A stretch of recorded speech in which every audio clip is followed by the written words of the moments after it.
देखा है खेसारी, देखा है, देखा है खेसारी शेर। देख ले।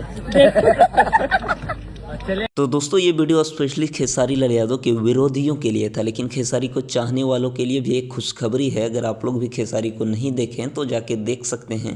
कल खेसारी लाल यादव का इवेंट शो होने वाला है पटना में, बताएंगे पूरी इन्फॉर्मेशन के साथ, बने रहिए वीडियो में। आप लोगों को पता होगा कल भाई खेसारी का एक बहुत ही बवाल गाना आ रहा है, आग लगाई बू का, पेट्रोल जवानिया से, काफ़ी ज़्यादा वायरल गाना है, अभी से इंस्टाग्राम पे ट्रेंडिंग में है भाई।